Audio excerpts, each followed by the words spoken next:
El propósito ya se los conté, tratar de alguna forma ir conectando algunos hitos interesantes en materia de ciberseguridad y cómo esto me fueron dejando algunos aprendizajes y algunos aspectos que de alguna manera me hacen ser quien soy hoy día.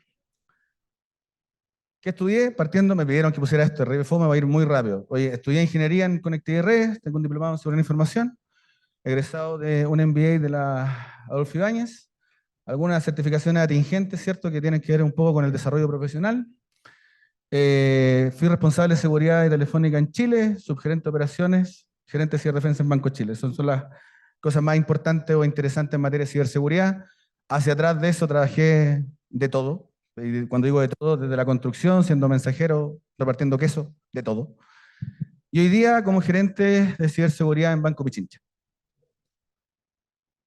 En la primaria me invitaron a participar de muchos colegios.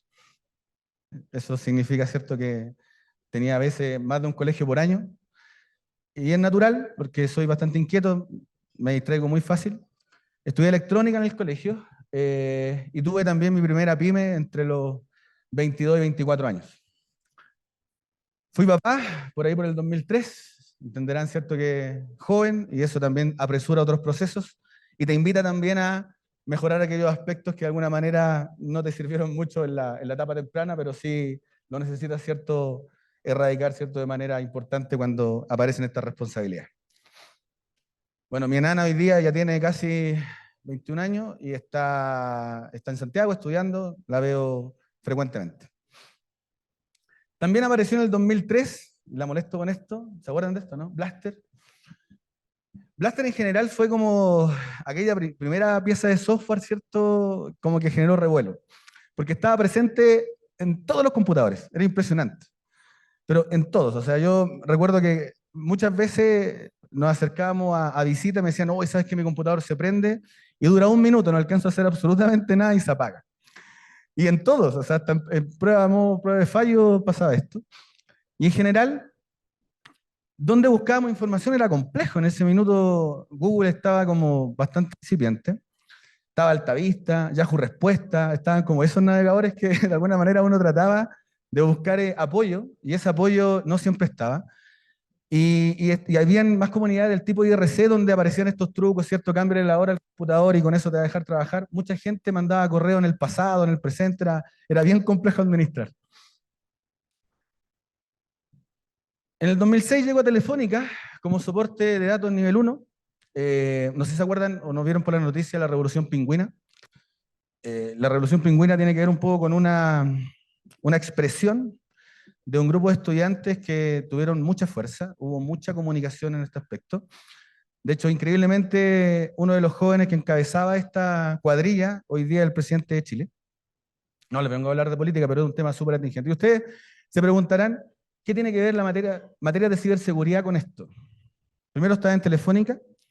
Muchos de los estudiantes que estudiaban, ¿cierto?, telecomunicaciones, electrónica, eran parte, ¿cierto?, de las cuadrillas de Telefónica. Telefónica en ese tiempo tenía como 38.000 externos y como 10.000 internos.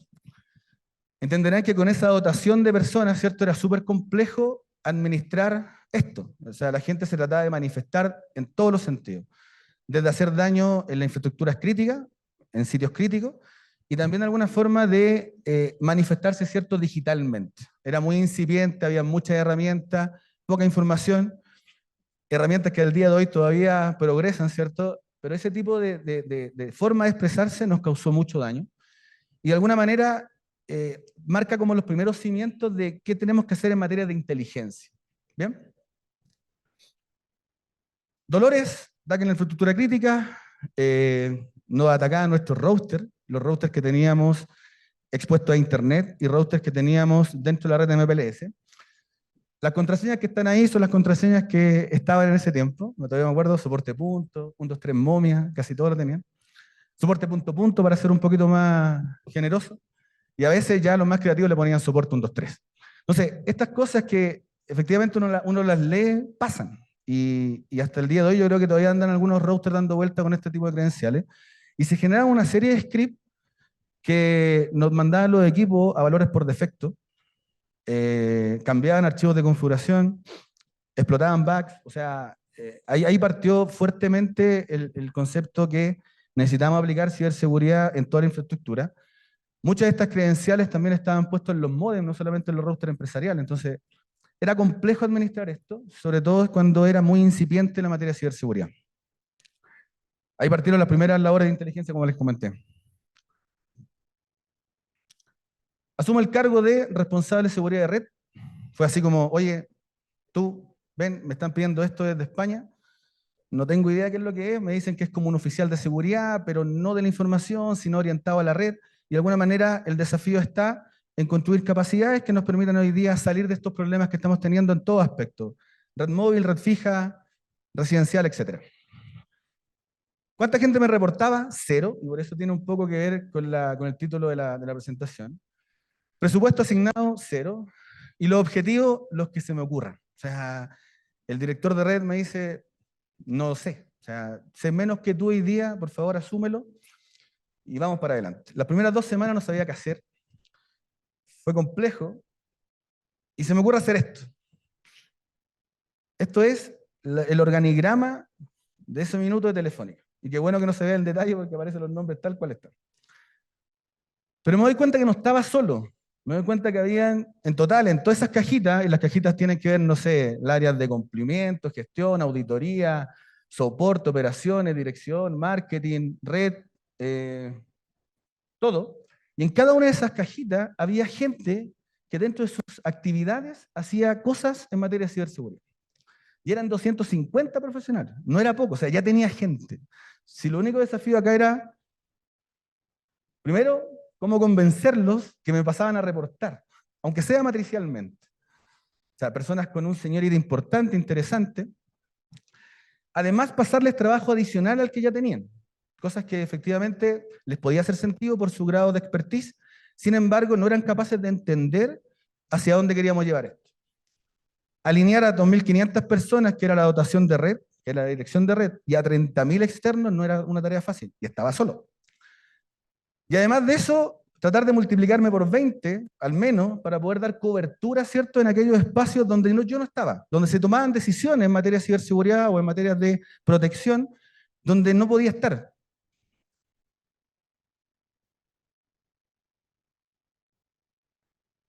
Ahí sí.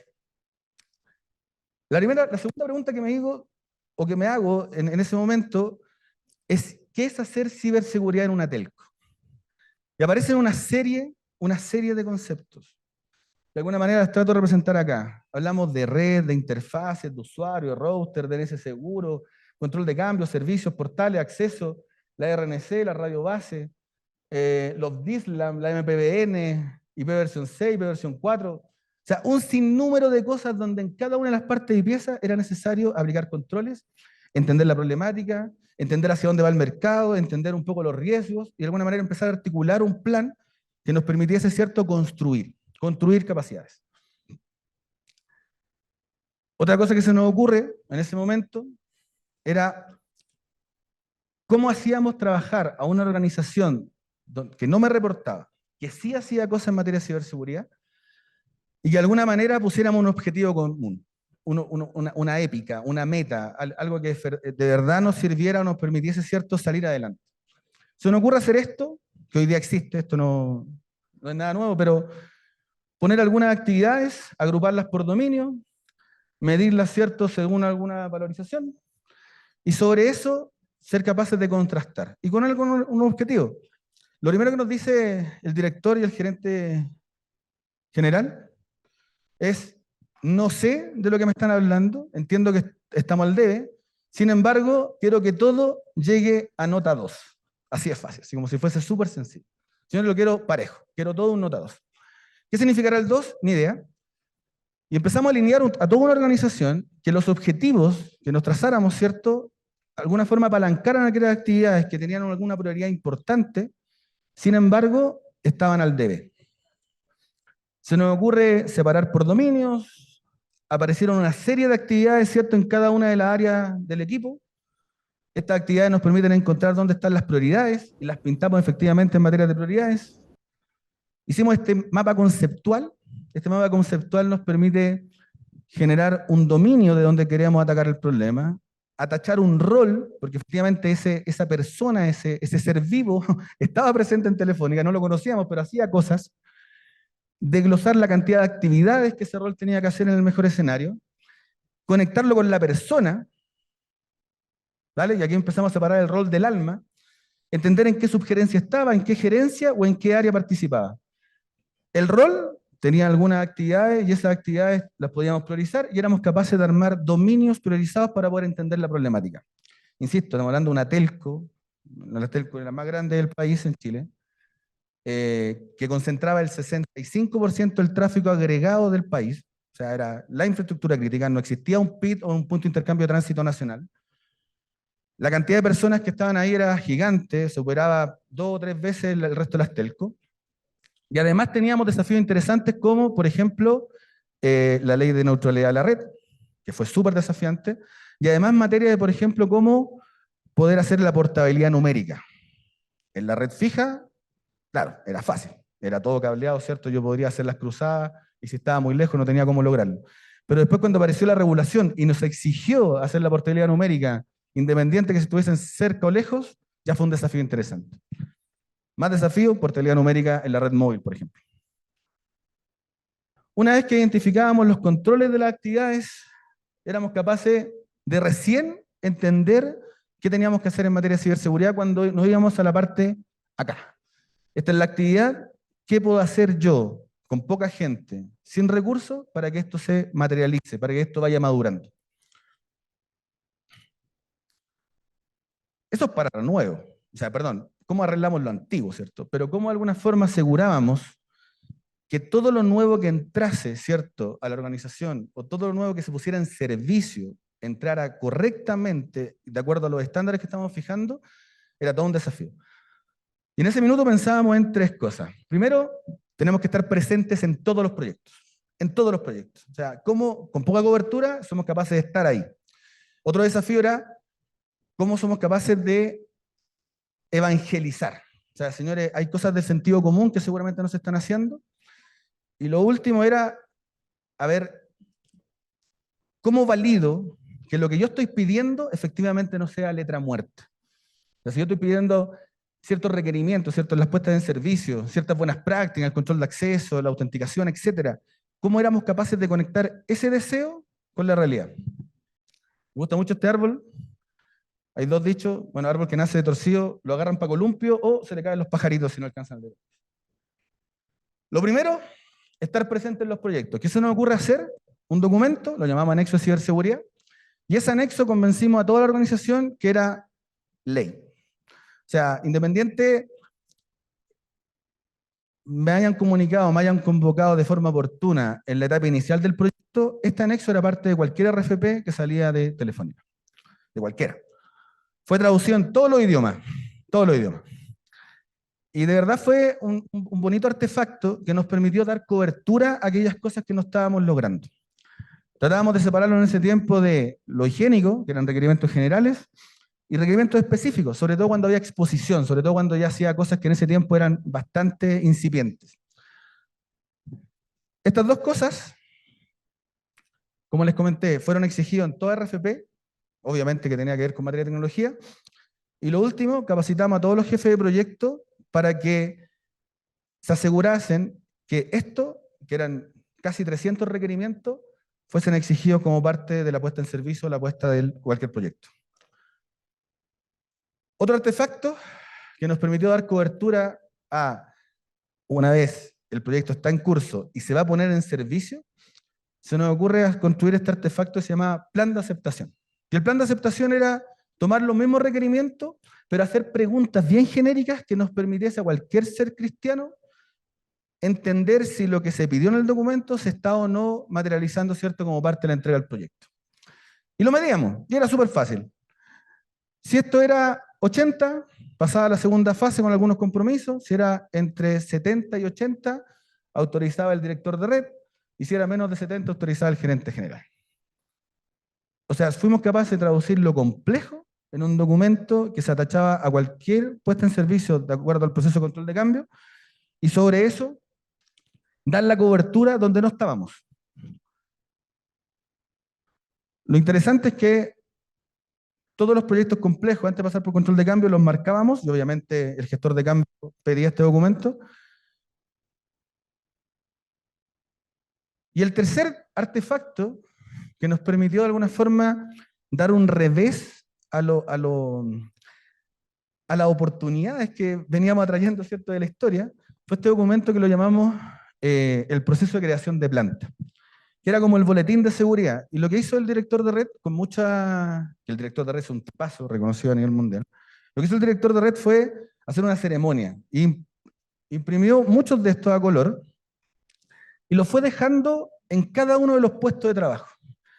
Y eso daba a entender que eso era lo básico que teníamos que hacer para cualquier cosa que nos pensáramos construir. Y tenía fases. La fase de inicialización, ya cuando estás pensando, oye, el análisis y diseño, invitaste a los involucrados, el anexo 1, está el equipo de seguridad, la preadjudicación, validaste que efectivamente el contrato o el proveedor no dejó afuera el anexo, lo dejó afuera o lo considera al 100%. El workshop, cuando nos enterábamos, todo de hacer estas cosas. Señores, estoy hablando del 2009, por ahí, donde efectivamente les vuelvo a contar la problemática. No había gente, 250 profesionales trabajando en ciberseguridad, todos llenos de trabajo, ir a convencer y arrastrar una organización en que hacia allá teníamos que llevar un poco el modelo. Segunda fase, definición del producto. Algo tan sencillo, cuando el cliente llame, ¿cómo va a reclamar? Créanme que esas cosas higiénicas hoy día antes no eran tan higiénicas. No era tan fácil percatarnos que esas cosas se nos podía pasar. El preventa, cómo lo vende, cómo lo construye. O sea, entender que esto alguien lo tiene que vender, lo tiene que ir a poner en el mercado. Las primeras líneas, la documentación, la capacitación, etc. Tercera fase, soporte y operación. ¿Quién diablos arregla esto cuando falla? ¿A quién llamo? ¿Cómo lo llamo? ¿Cómo identifico el ID 1 del ID 1000? ¿Cómo soy capaz, por ejemplo, de darle la conectividad y los accesos al proveedor que me va a dar el escalamiento del soporte? ¿Cómo se va a conectar ese proveedor? Hablábamos de acceso remoto. ¿Cómo los voy a capacitar? Hablamos de la entrega a los equipos de monitoreo orientado al servicio. Y la cuarta fase, lo llamábamos de supervisión y control, que es cómo lo tipifico, cómo lo paso por control de cambio, cómo gestiono un evento, cómo gestiono un incidente, cuáles son las alertas. Ya miramos el concepto de servicio. Entonces, esto lo llamamos, porque muchas veces cuando nos pasaban estas tonteras, y nos juntábamos en reuniones y decíamos, pero ¿cómo se nos pasó esto? Hablábamos del sentido común. Entonces fuimos capaces de tomar el sentido común y escribirlo. Hoy día hay buenas prácticas, hay una serie de cosas, pero les vuelvo a contar, son artefactos originales de aquellos entonces y que nos permiten ordenarnos y dar una cobertura para poder darle crecimiento.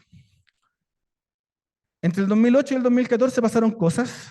Tuvimos un terremoto, tuvimos un ataque de Anonymous, que es parte de lo que les quiero contar. Tuvimos un ataque de los DNS, muy duro a nivel regional. Y también teníamos algunas oportunidades, ¿cierto?, con los proveedores de contenido. Estas famosas CDN, ¿cierto?, que nos trajeron una serie de oportunidades para las telco y sobre todo para resolver algunas cosas. Me mira Pancho y me cree. A ver, primer efecto, el devastador terremoto del 2010. Personalmente no me gusta acordarme, fue duro, no lo pasé bien, mucha gente lo pasó mal. Nos costó pararnos, nos costó recuperarnos. Fue una de las tantas veces que se nos partió el país en hartas partes. Cuando hablamos de partir el país es que no había conectividad. Se nos partían las regiones. Hay que entender que Chile es largo, tiene más de 5.000 kilómetros. En algunos sectores su anchura son 200 y en el otro son 660, o sea, es un terreno bastante irregular.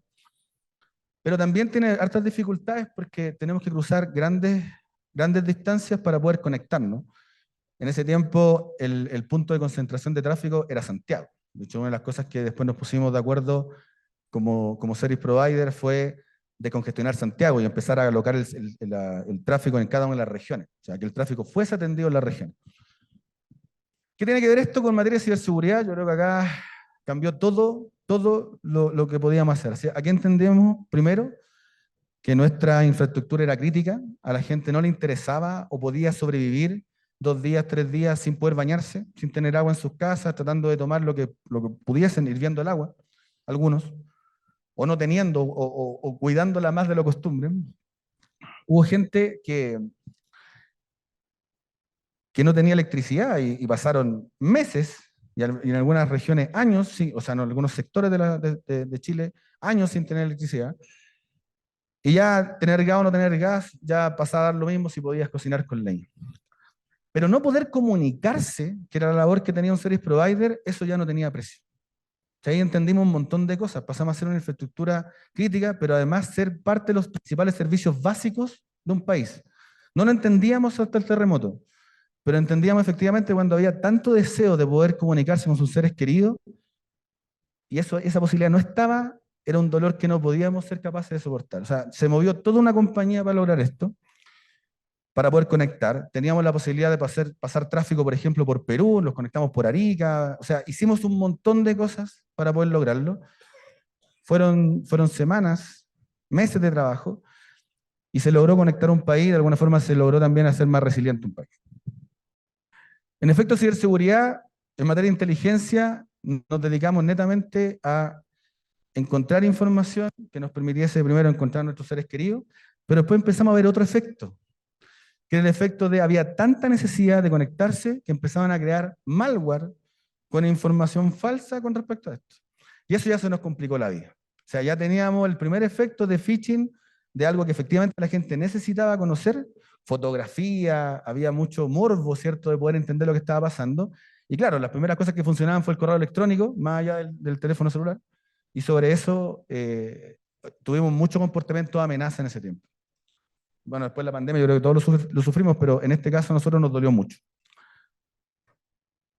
No sé si se sabe escuchar. Otro efecto fue, esto en el 2011, con sonido hubiese escuchado espectacular, pero vamos a partirlo o no.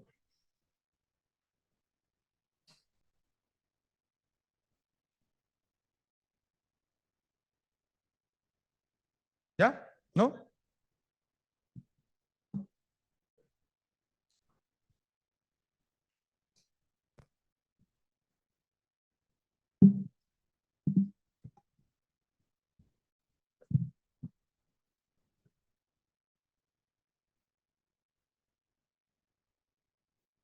Greetings, world. We are anonymous.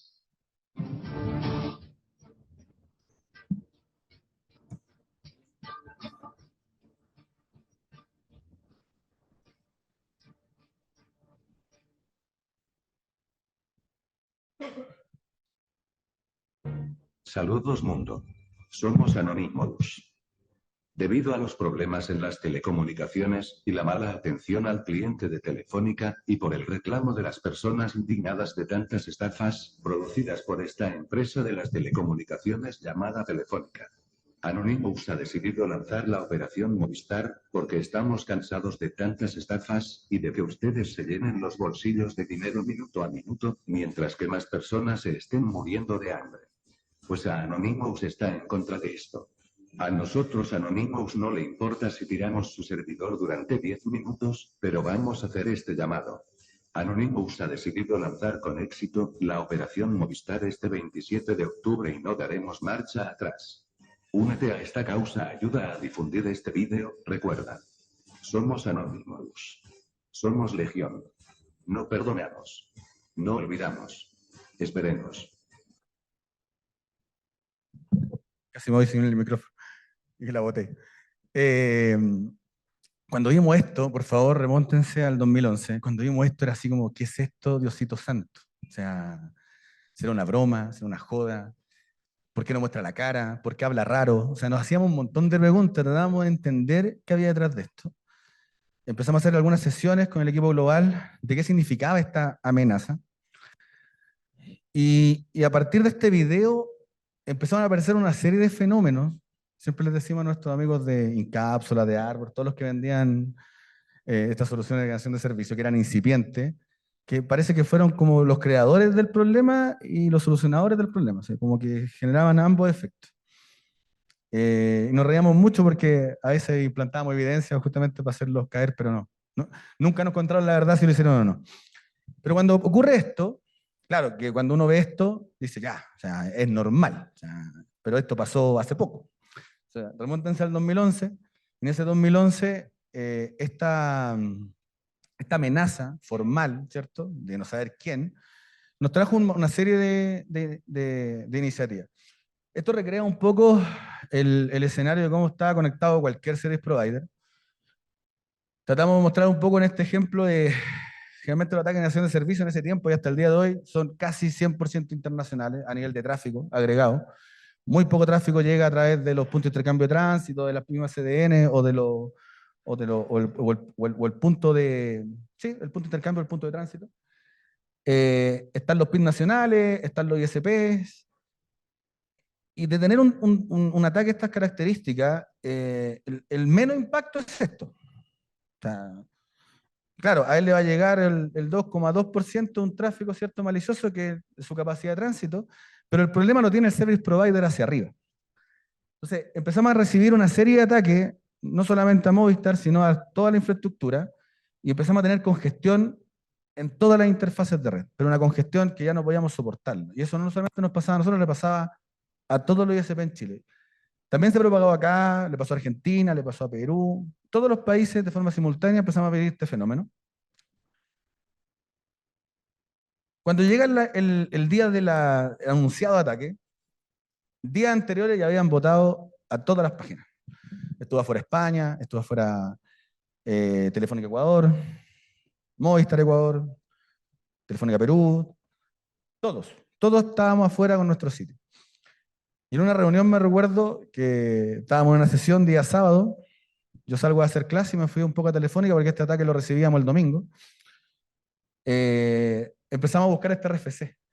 Justamente, oye, ¿qué dicen nuestros amigos de Arbor que ya se imaginaron algo? O sea, piensen que Arbor generó este documento en el 2009, esto fue el 2011, por eso siempre dijimos que probablemente inventaron el COVID, ¿cierto? Pero en este documento aparecían cosas que las podíamos tomar para poder protegernos. Y era de alguna manera infringir la política de Internet, infringirla, y empezar a anunciar prefijos por debajo de una barra 24, que era la única forma de defendernos. E inyectamos una ruta a la null vía BGP, obviamente que no se propagara hacia nosotros porque dejábamos todo afuera, bien hecha, y la propagamos a los tier 1 de cada uno de los países. O sea, detuvimos el ataque en el origen, saltándonos todas las políticas, dando explicaciones, pero le quitamos una línea de comando a este documento y fuimos capaces de protegernos. Nacionalmente, siempre hablamos lo mismo, o sea, de afuera no nos veía ni Dios, no existíamos para el mundo y el planeta. Uno ponía movistar.cl, no existíamos, pero sí internamente existíamos como tránsito. Y de verdad fue una de las cosas que uno dice, eureka, o sea, se logró. Una tontera, pero netamente un tema de posicionamiento y cómo éramos capaces, ¿cierto?, de contrarrestar algo tan sencillo en ese momento, pero que hoy día sigue estando muy presente. ¿Qué nos pasó después? Empezamos a tener ataques de los DNS. Y esto fue también un problema a nivel global. Apareció un chipset chino, casi en todos los modems, sobre todo en los modems Amper, que anduvieron dando vueltas en Latinoamérica por mucho tiempo. Era un modem blanquito, bien económico, y ese modem tenía algunas cualidades. Primero era chic, era bonito, era el primer modem blanco, por tanto combinaba con la casa, antes eran todos negros. Entonces mucha gente lo quiso cambiar. Otra cualidad que tenía, que cuando se actualizaba cambiaba de color. Entonces era súper interesante porque la gente lo empezaba a ver de color, era como que adornaba la casa. Pero también tenía otro problema, que tenía solamente una pura flash de memoria. Entonces la única manera de poder actualizarlo era en caliente. Entonces el chinito que se pensó esto, probablemente no se dio cuenta que teníamos, al menos en Chile, un país largo, lleno de intermitencia, y que un bit que se perdiera, se perdía el equipo.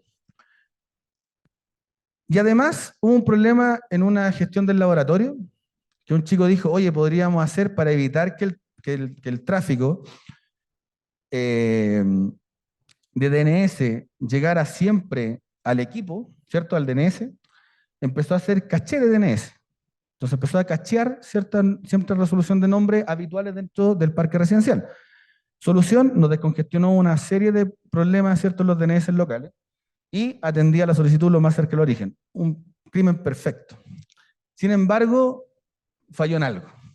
Dejó activo la respuesta al DNS desde la WAN. Y teníamos como 500.000 modems en el parque que respondían DNS por la LAN y por la WAN. En términos prácticos, lo que empezamos a ver fueron ataques de amplificación, pero terribles, terribles. O sea, y esos ataques de amplificación se veían así. Fíjense la cantidad de consultas fallidas que llegaban a nuestros DNS en ese tiempo, por día. O sea, eran más que las consultas válidas. ¿Cómo fue el incremento en un año?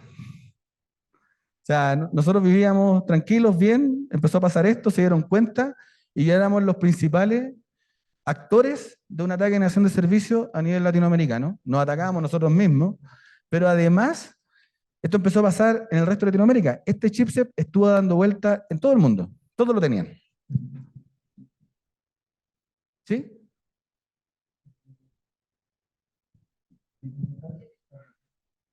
Ah, ya. No, me queda como media hora, así que tranquilo. A ver, hablábamos de la cantidad de eventos. Fíjense la cantidad de gigas que nosotros mismos generábamos maliciosos versus la cantidad de eventos que teníamos diarios. O sea, éramos de verdad uno de los principales generadores de tráfico malicioso. Otro desafío en ese tiempo fueron estas famosas CDN, significó un montón de oportunidades a nivel mundial. Teníamos una problemática interesante, nuestro contenido, ¿cierto?, estaba alocado, ¿cierto?, lo más cercano al origen. O sea, antes cuando queríamos consumir, ¿cierto?, YouTube, Facebook, lo que fuese, teníamos que pasar una serie de capas, ¿cierto?, transportadoras para poder llegar al destino.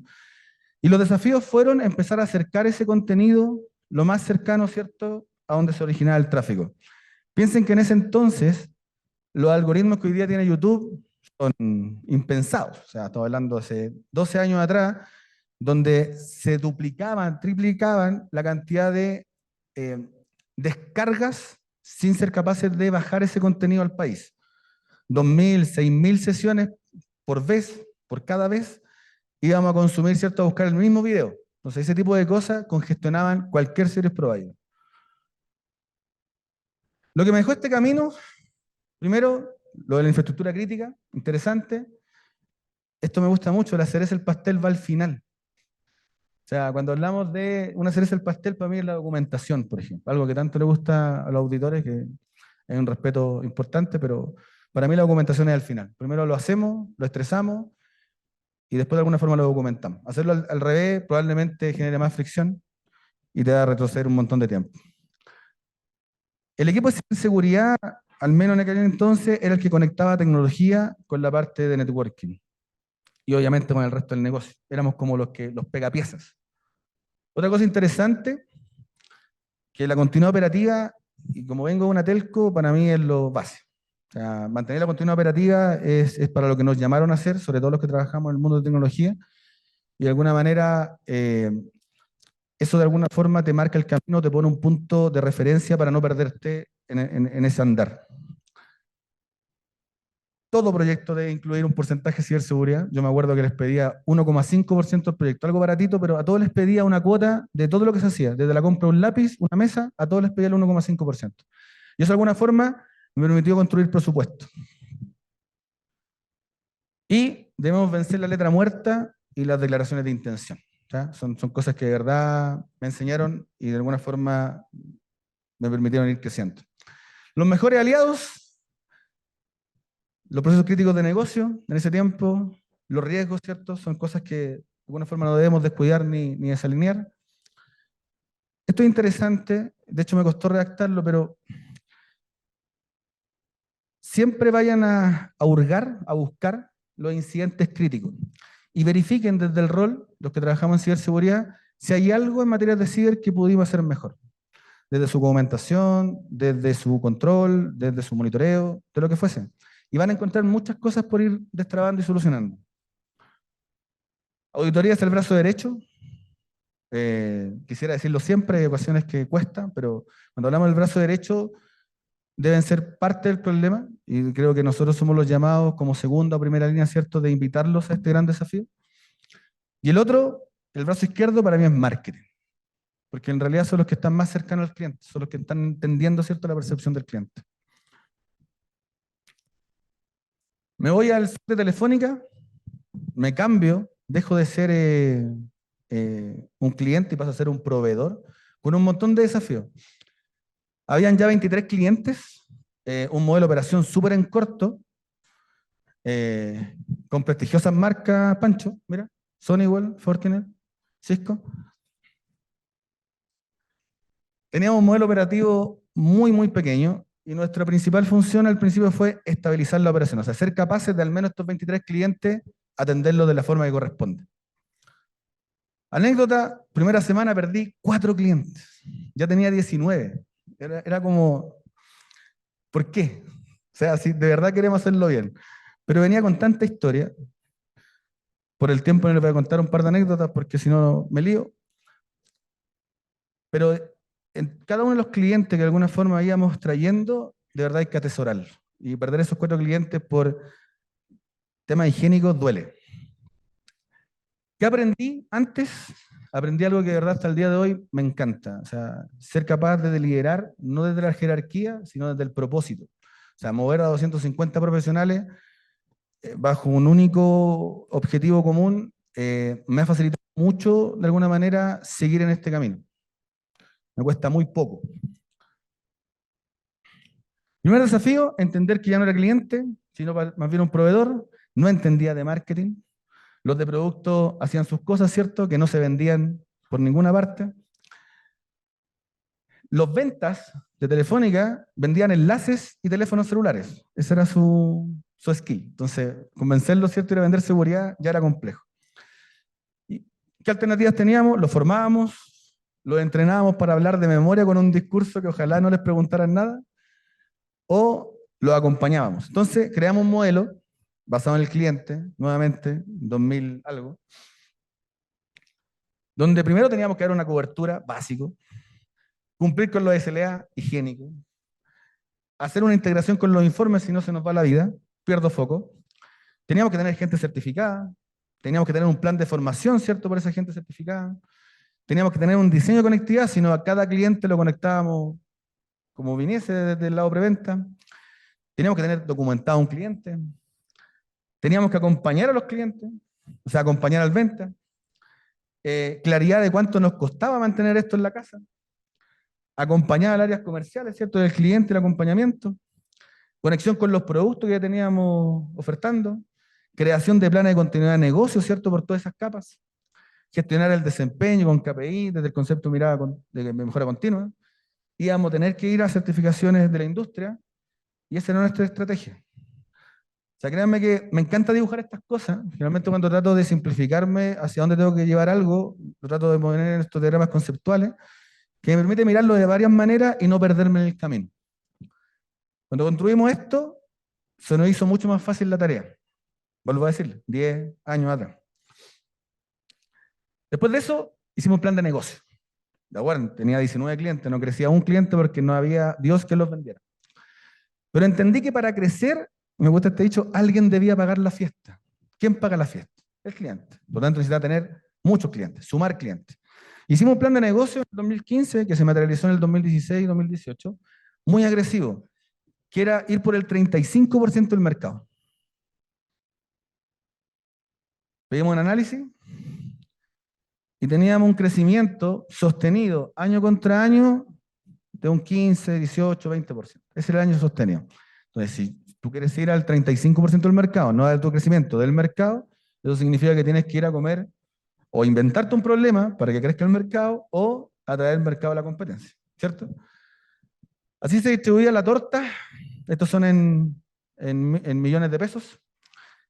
Y era difícil, porque teníamos un 11% en Telefónica, donde el 39% lo atendíamos, esos 19 clientes, y el otro se atendía con la misma competencia. O sea, esta torta era engañosa, porque este otro 61% estaba acá, acá, acá, porque Telefónica le subcontrataba servicios.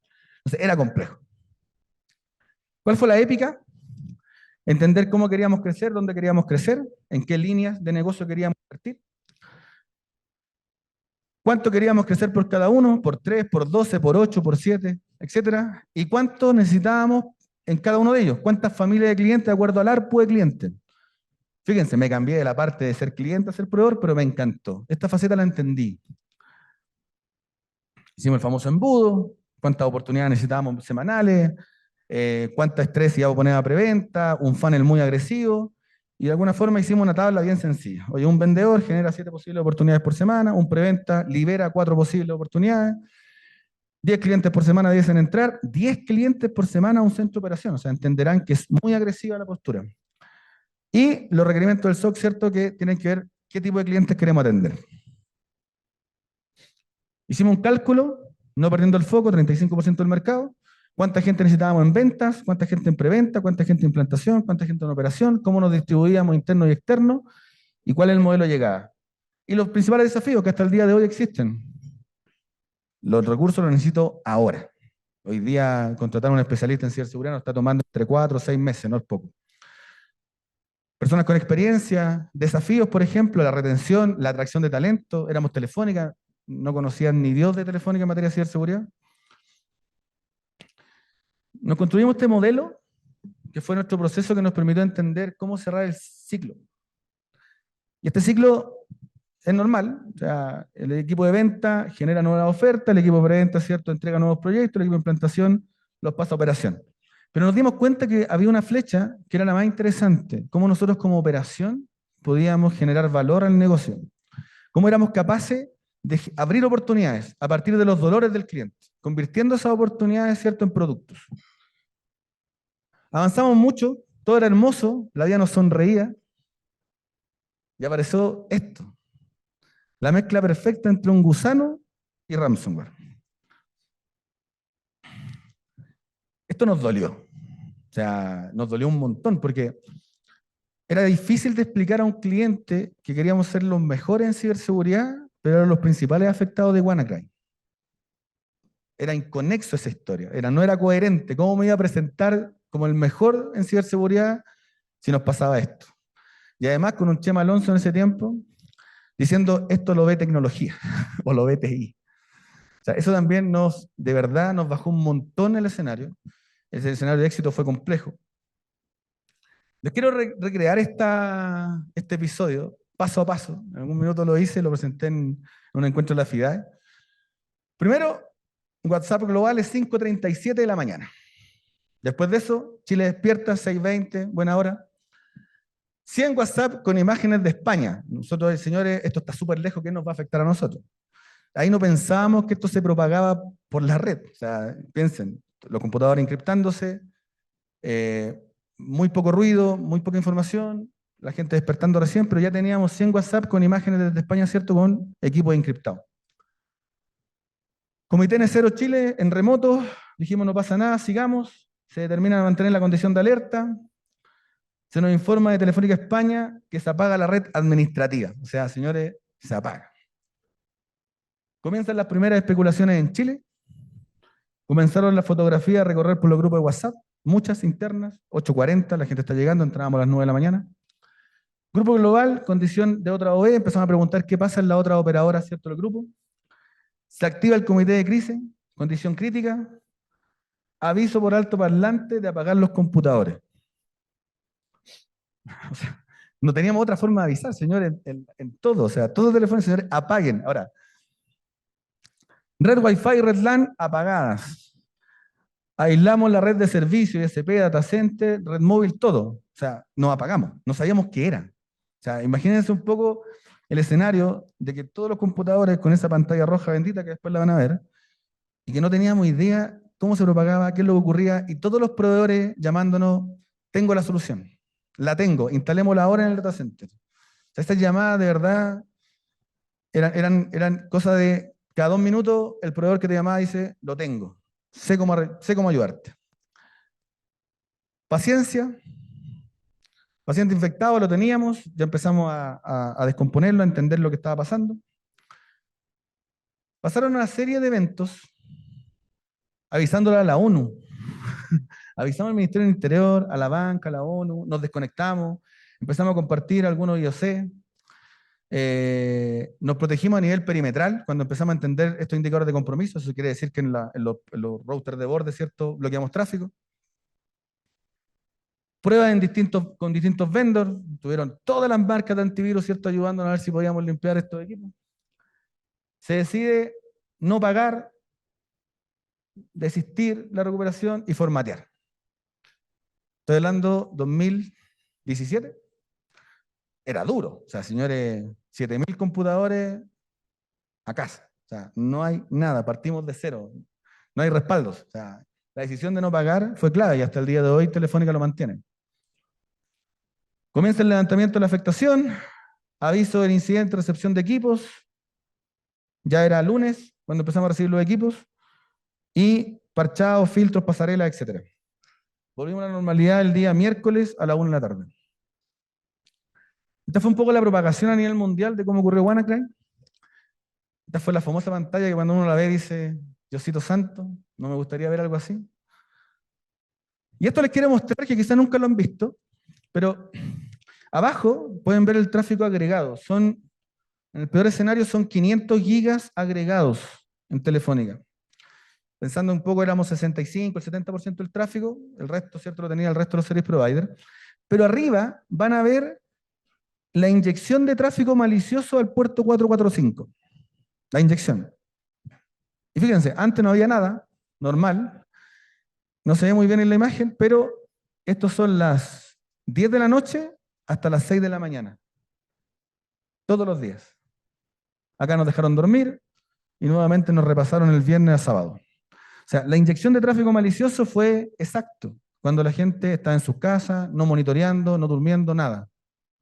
¿Hay una pregunta ahí?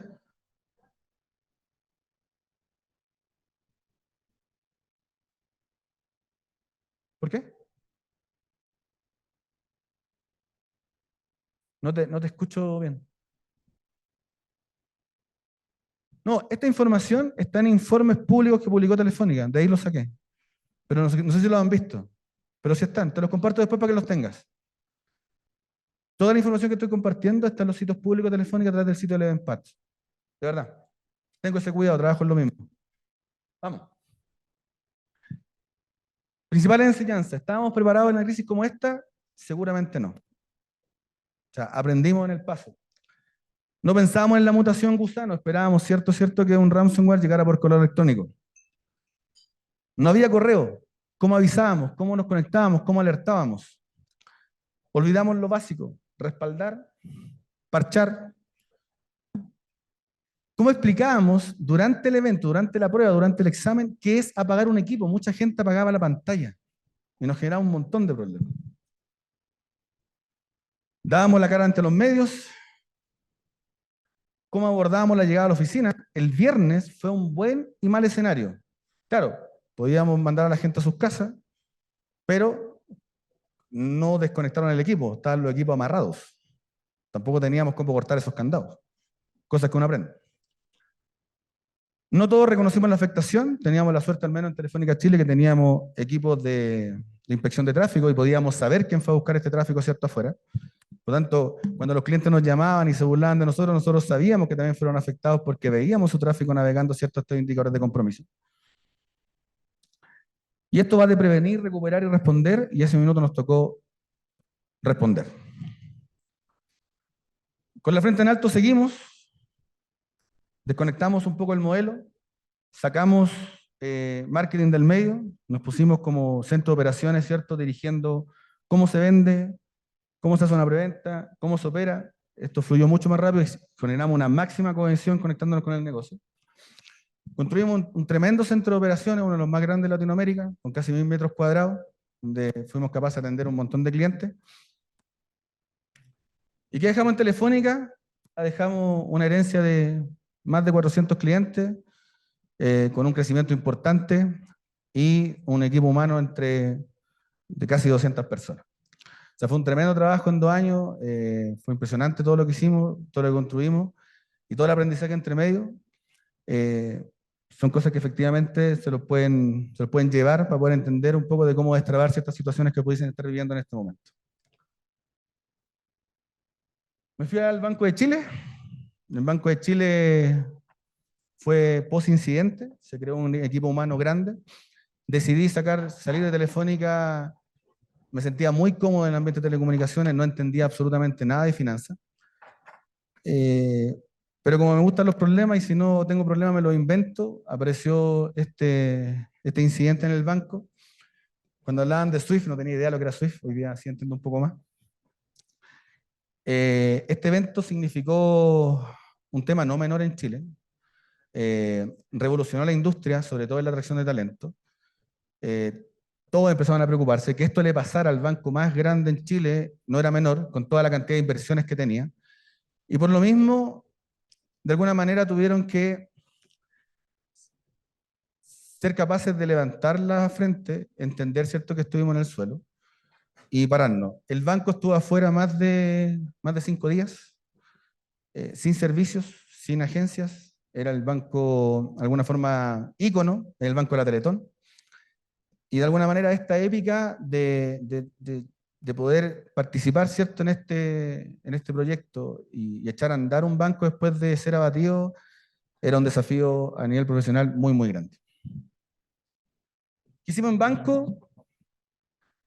No hay receta. Primero fue implementar el centro de operaciones interno. Estaba todo alocado en proveedores. Hacer una convergencia entre lo que queríamos montar versus todo lo que teníamos que desacoplar, que estaba desperdigado en muchos servicios y productos, fue un trabajo épico, importante. Construir también un centro de operaciones. Construir la estrategia, ¿cierto?, que se fijara desde los niveles de madurez y entender hacia dónde queríamos llevar. Lo más desafiante fue también cambiar la cultura de un banco tradicional, un banco, en realidad uno dice tradicional, un banco normal, pero cambiar la cultura es complejo, y aquí aparecen una serie de conceptos en materia de campaña de concientización que fueron importantísimos. Y lo otro, hacer un desarrollo, ¿cierto?, de un plan de crecimiento de la estructura.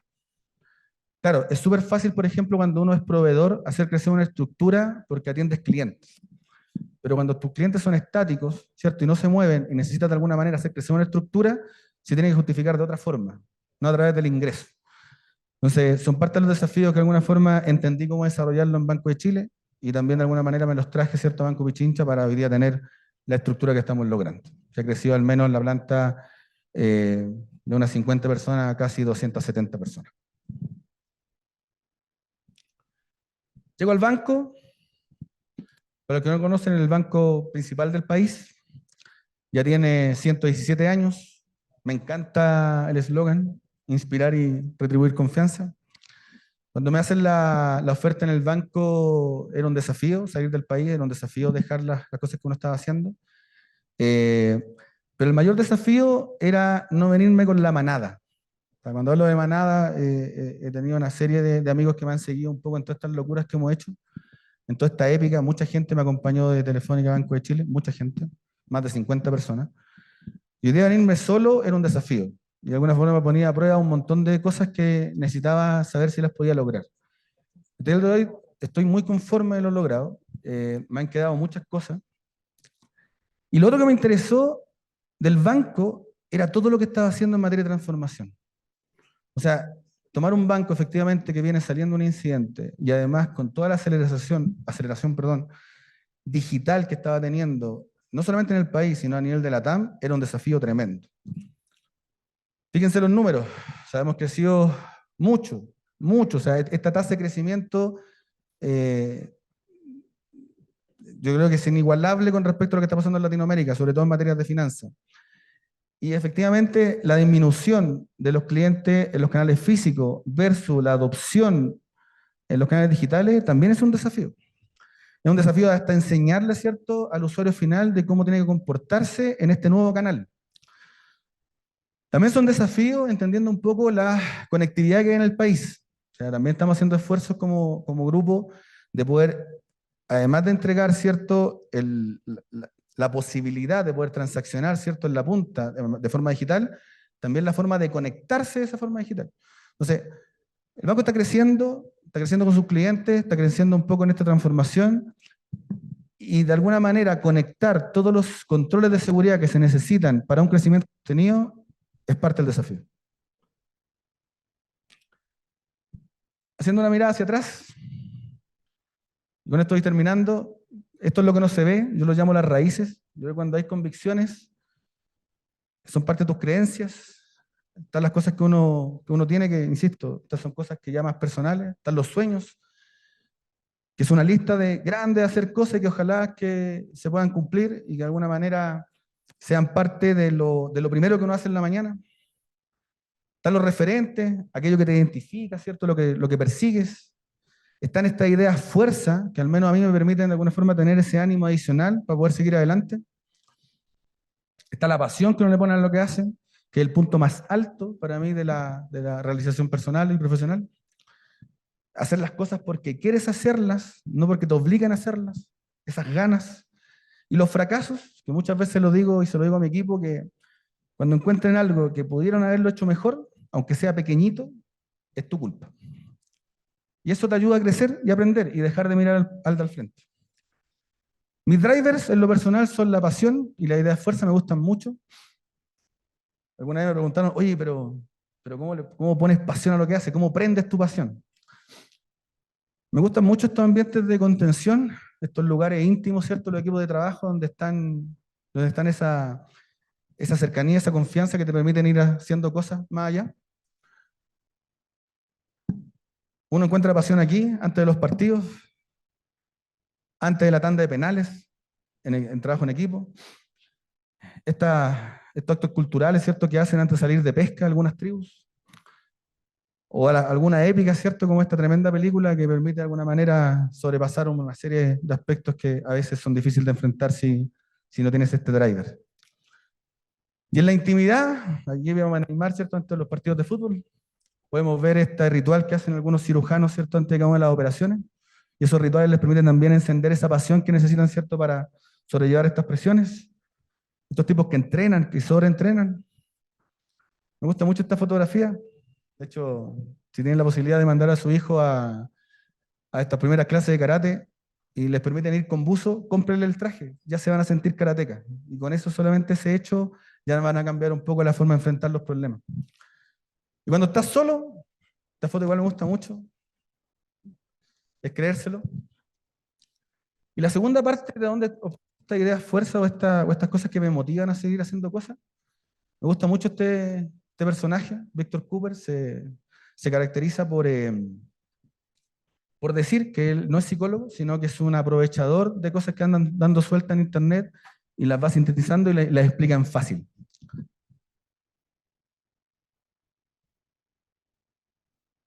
Pepe Mujica, sin entrar en materia política, creo que es una persona que nos ha dejado un legado importante.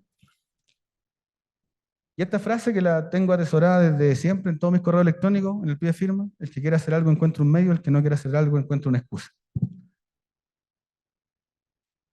Me declaro así como 40 años de edad, 25 trabajando y con 60 de experiencia. He tenido la suerte de tener una serie de episodios profesionales que me han permitido ir creciendo. Y dos reflexiones al final.